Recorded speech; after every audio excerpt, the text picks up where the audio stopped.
Welcome everyone. This is Let's Meet, brought to you by the WCICO. I'm your host Alex. Today I'll be presenting this exciting episode alongside Pyomi from Sri Lanka. Welcome. Thank you, Alex. Hello everyone, I'm Pyomi. It's great to see you all again. In today's episode, we will focus on the 7th International Forum of Sustainable Development of Mountain Cities held in Chongqing. Explore the cross-natural culture exchange between Baihuling and the Lilometer, hear the story of Sun Ji, founder of the Optimistic Earth, and review the week's international trending topics about Chongqing. Recently, the 7th International Forum of Sustainable Landscape City Development was successfully held in Chongqing, attracting experts and scholars from around the world in the field of engineering design. During the forum, Matthew Cummings, president of T.Y. Lin International, expressed his admiration for Chongqing's bridge design. Yeah, Chongqing is known as the city of bridges. The city's bridges are not only numerous but also uniquely designed, each one of a work of art that leaves people in awe. Exactly. Let's listen to these experts' fascinating insights. The 7th International Forum of Sustainable Landscape City Development kicked off in Chongqing. Centered on the theme Urban Transition, Opening Up and Fusion, discussions focused on sustainable development, economic transformation, social inclusion, and technological innovation.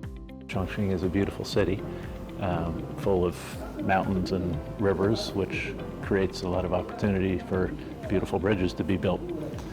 They're world-class bridges and structures that, compared to any around the world, some are very large for their particular type of bridge, which is impressive. Aesthetically, I think they're very creative and beautiful structures. Sustainability is essential for the well-being of all of us, and we work with a lot of our clients to have less carbon-intense fuels and usage in the infrastructure. We are delivering complex projects around the world. We're doing a bridge called the Bataan Cavite Bridge in the Philippines across Manila Bay because it's so complex. We're partnering with Chongqing in Singapore.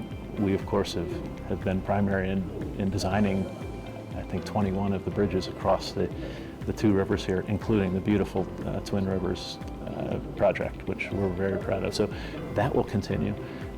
We also have a significant and growing practice in green infrastructure, sustainable infrastructure. That's parklands, open spaces, mixed-use developments that really benefit the communities and the sustainable developments. Recently, the 2024 Baihuling International Symposium was held in Fuling, Chongqing. Renowned scholars from China, Egypt, the United States, Japan, the Netherlands, and Brazil gathered to discuss the heritage value of the preservation of the Baihuling and the Nilometer. Though there are thousands of miles apart, Baihuling and the Nilometer share a unique bond, representing ancient hydrological measurement techniques and cultural heritage from China and Egypt, each with a history spanning thousands of years. Indeed, preserving these valuable historical and cultural heritages is a common concern for humanity.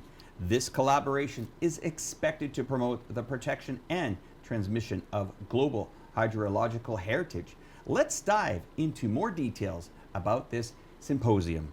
2024 Baihuling International Symposium, held in Chongqing's Fuling District. Experts and scholars worldwide gathered to discuss and offer insights on the preservation of China's Baihuling and Egypt's Nilometer.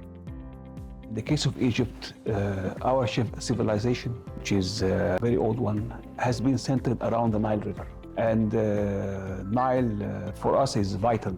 So in China, both the Yangtze and Yellow rivers, we have seen civilization flourishing along the basin, the river basin. So this is important that both rivers are celebrated not only in our countries, two countries, but worldwide. And this is why I think the initiative of presenting Rhode Island Nilometer and the Baihuling manuscript as World Heritage List is crucial and very important to showcase those very important symbols, and to, of course, to bring awareness and to bring also the value of preservation of those ecosystems for future generations.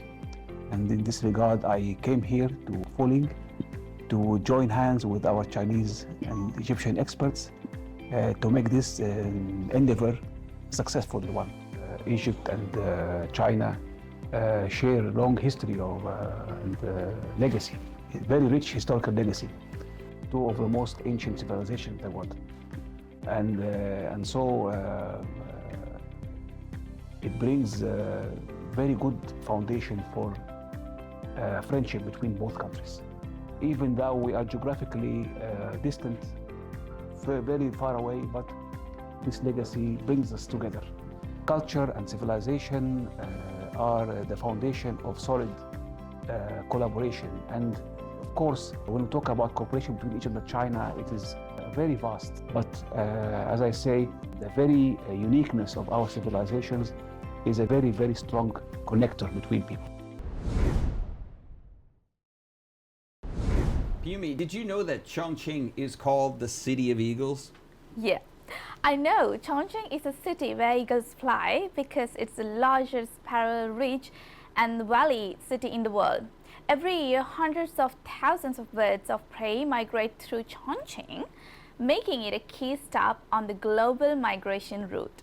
That's right, Piyumi. But did you know that as the city develops, these birds face new challenges? When they fly over the city's skyscrapers, they risk colliding with tall buildings.